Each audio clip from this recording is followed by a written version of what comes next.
बोलिए शंकर भगवान की जय। एकादशी महात्म्य की जय। पुरुषोत्तम मास के द्वितीय पक्ष अर्थात कृष्ण पक्ष की एकादशी का नाम कामदा है। ये जो कथा विधान यहाँ सुनाया जा रहा है ये पद्म पुराण के अनुसार है। जो श्रद्धा पूर्वक कामदा एकादशी के शुभ व्रत का अनुष्ठान करता है वह इस लोक और परलोक में भी मनोवांछित अर्थात मन इच्छित वस्तुओं को प्राप्त करता है। ये कामदा परम पवित्र पावन महापातक नाशिनी अर्थात जो बहुत बड़े बड़े पाप हैं उनको भी नष्ट करने वाली है तथा व्रत करने वालों को भोग एवं मोक्ष प्रदान करने वाली बताई। तो भगवान युधिष्ठिर जी को कह रहे हैं कि नृप श्रेष्ठ कामदा एकादशी को विधि पूर्वक पुष्प धूप नैवेद्य तथा फल आदि के द्वारा भगवान पुरुषोत्तम की पूजा करनी चाहिए।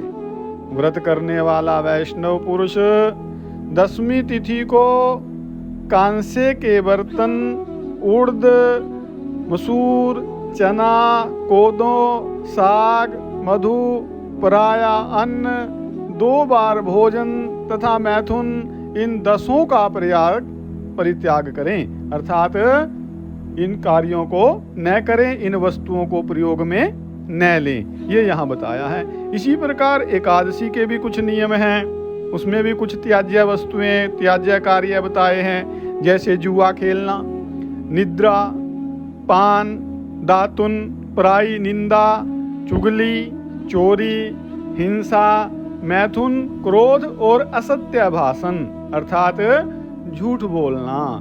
वैसे तो असत्य भाषण झूठ बोलना इसके समान कोई पाप है नहीं, कभी भी ये कार्य नहीं करना चाहिए, लेकिन यहाँ एकादशी में तो विशेष कर बताया है। तो इन 11 दोषों को त्याग दें तथा द्वादशी के दिन जो है उस दिन भी कांसे का बर्तन उड़द मसूर तेल असत्य भाषण व्यायाम परदेश गमन 2 बार भोजन करना, 1 से अधिक बार भोजन कहना अर्थात बार बार भोजन ही नहीं करना, मैथुन बेल की पीठ की सवारी, पराया अन्न तथा साग आदि, तो इन 12 वस्तुओं का त्याग करें। तो इस प्रकार दशमी को 10, एकादशी को 11 है और द्वादशी को 12 वस्तुओं का कार्यों का त्याग करना चाहिए। तो राजन जिन्होंने इस विधि से अर्थात ये परहेज करते हुए कामदा एकादशी का व्रत किया और रात्रि में जागरण करके यानी के कीर्तन भजन करते हुए रात को और श्री भगवान पुरुषोत्तम जी की पूजा की है, वे सब पापों से मुक्त होकर के परम गति को प्राप्त होते हैं। इसके पढ़ने और सुनने से भी बताया कि 1000 गौदान का फल प्राप्त हो जाता है। तो इतना महत्वपूर्ण ये पुरुषोत्तम मास की एकादशी का व्रत है, उसका विधान है व्रत का। इसकी कथा भी कहीं दूसरे पुराणों में मिलती है और इस एकादशी को भी कहीं अन्य विष्णु वल्लभ आदि एकादशी के नाम से पुकारा जाता है। लेकिन ये जो विधान यहाँ बताया है ये जैसे पहले आया क्या कि पद्म पुराण के अनुसार है, अर्थात इन बातों का ध्यान रखते हुए और बड़े प्रेम से एकादशी का व्रत करना चाहिए। बोलिए एकादशी महात्म्य की जय।